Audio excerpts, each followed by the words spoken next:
Every file in the Velvet Shadows archive has a heartbeat. Some are steady, some are frantic. But this one is frozen in oil and lead. I found this journal in a lead-lined box in the ruins of Oakhaven. It belongs to a restorer who went there in 1962. Listen to her story.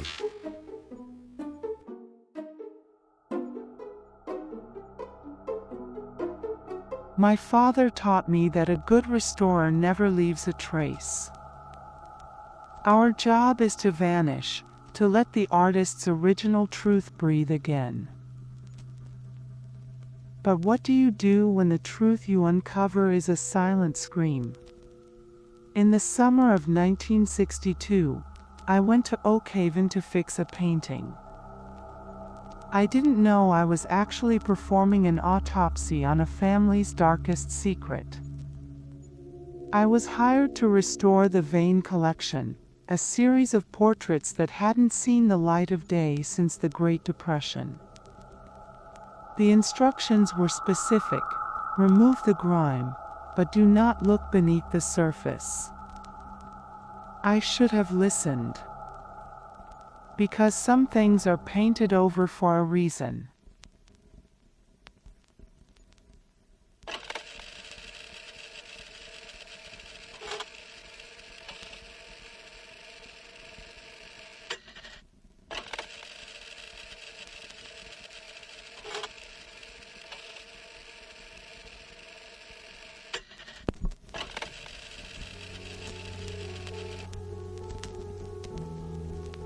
Oakhaven wasn't a house. It was a shipwreck made of stone and cedar, perched on the jagged cliffs of Rhode Island. The Atlantic beat against the rocks below like a persistent creditor, demanding a debt the Vane family could no longer pay. I arrived on a Tuesday, the air thick with the smell of salt and rotting kelp. The iron gates groaned as I pushed them open, a sound like a rusted cello. Julian Vane, the last of the line, met me in the foyer. He was a man who looked like he had been sketched in charcoal and then partially erased. Thin, translucent skin, hands that trembled like dry leaves, and eyes. Eyes that seemed to be looking at something 3 feet behind my shoulder. He didn't offer a tour. He simply pointed to the great hall, where 20 massive canvases hung in the shadows, shrouded in gray sheets like a gallery of ghosts.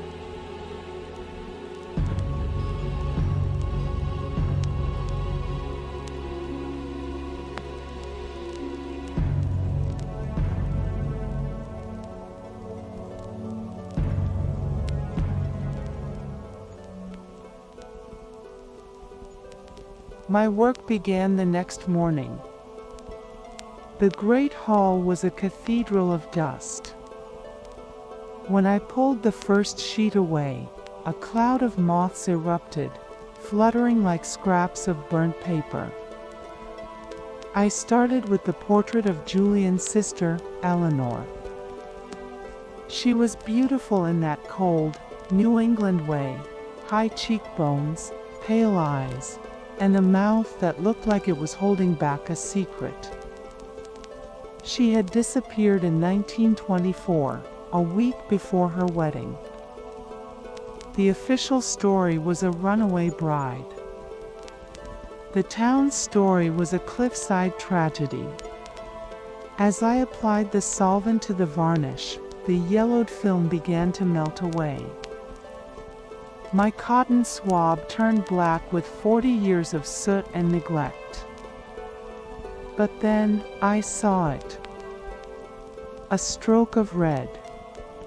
A shade of crimson that didn't match the rest of her velvet dress. It was hidden near her throat, beneath a heavy layer of lead-white paint. It looked like a thumbprint. But a thumbprint made of wet, fresh blood that had been sealed in oil forever.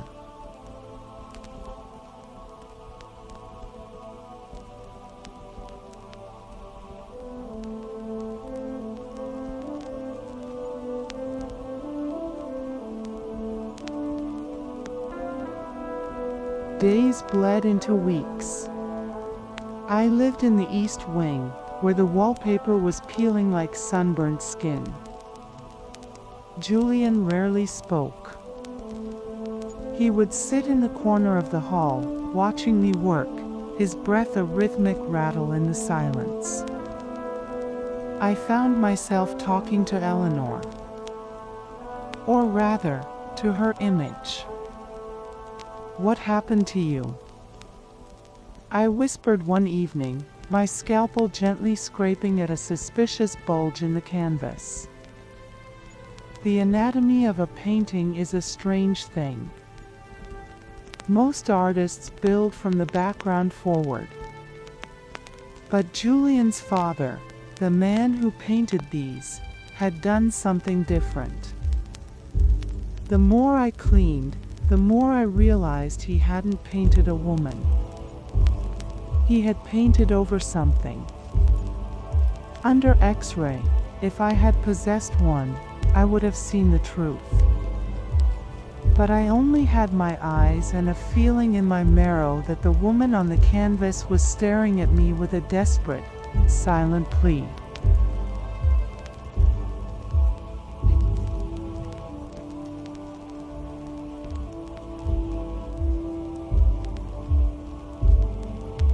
It was a stormy Friday when I reached the center of the collection, the portrait of the mother. The frame was heavy, carved from dark oak with figures of weeping angels. As I tilted it toward the light, a small, silver object fell from the gap between the canvas and the wood. It was a key. Not a house key, but a delicate, surgical-looking tool used for tightening the tension of a canvas stretcher. I looked at the painting again. There was a seam.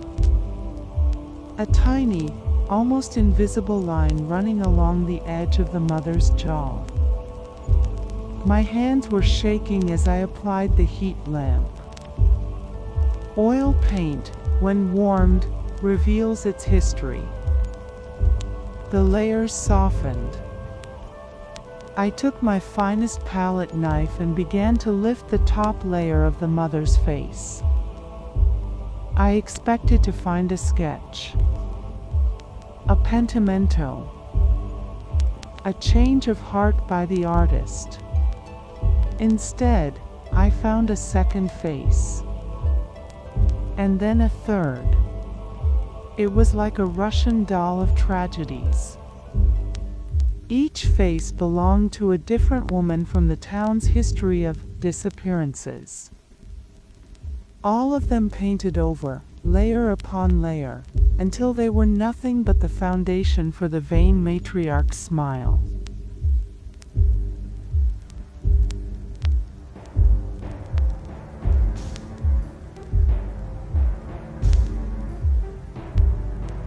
I heard a movement behind me. Julian was standing in the doorway, the light from the hallway casting his shadow across the floor like a long, dark finger. He didn't look angry. He looked relieved. "My father was a perfectionist, Evelyn," he said, his voice a dry rasp that filled the room.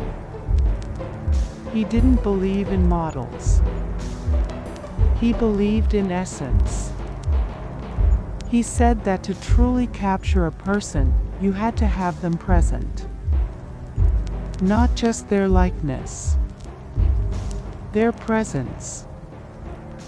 He stepped into the light. In his hand, he held a brush. But the bristles weren't hair. They were fine, metallic needles. "The portraits at Oakhaven don't age because they are fed," he whispered. The paint isn't just oil and pigment. It's a preservative. My father found a way to bridge the gap between the living world and the eternal one of the canvas. But the bridge needs maintenance.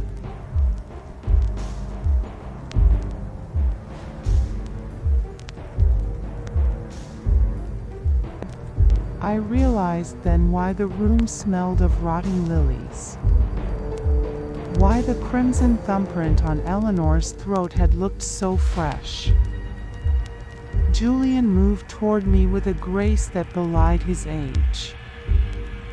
He told me that I was a wonderful restorer, that I had a keen eye for the truth, and that the collection was missing a final piece. The muse of memory. I backed away, my heel catching on the edge of the heavy rug. My hand landed on the table where my chemicals were kept. The turpentine. The alcohol. The highly flammable varnish. "I can make you immortal, Evelyn," he said, and for a moment, I saw a flicker of genuine kindness in his madness. "You will never feel the sting of time again. You will be the most beautiful layer of them all." I didn't answer. I didn't scream. I grabbed the heavy glass bottle of turpentine and threw it at the base of the heat lamp.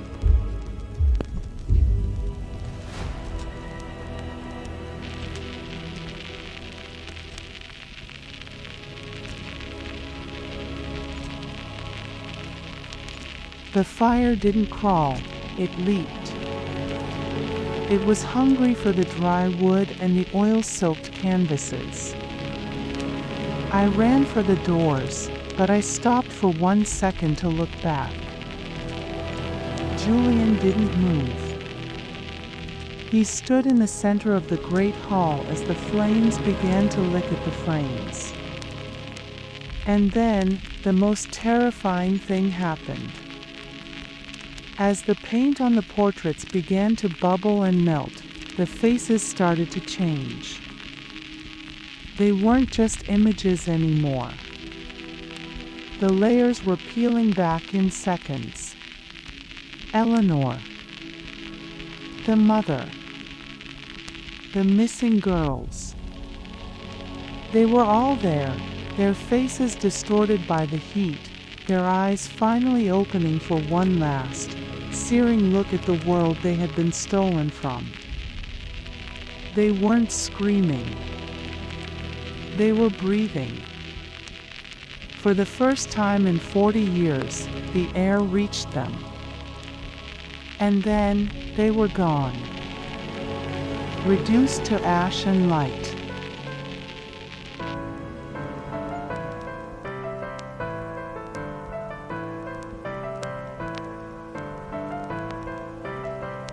I am an old woman now. I live in a small cottage far from the sea. I no longer restore paintings. I prefer things that fade. I prefer the honest rot of autumn leaves and the way silk eventually turns to dust. Sometimes, in the middle of the night, I look at my own reflection in the hallway mirror. I study the wrinkles around my eyes, the gray in my hair, the spots on my hands. And I smile. Because these are things that a Vane would have painted over. But lately, I've noticed something.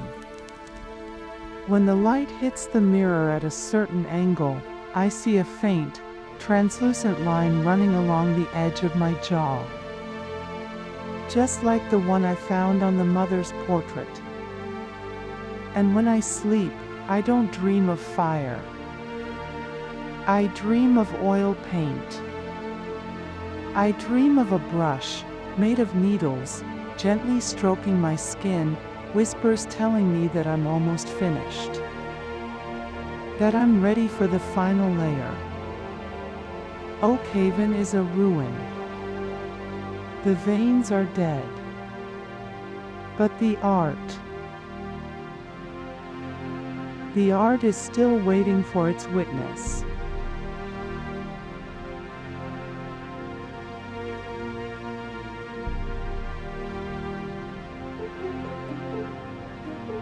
I closed the journal that night, but the silence of Oakhaven stayed with me. The house is gone, the Vanes are ashes, but as she said, the art is still waiting. Be careful what you seek in the shadows. Good night.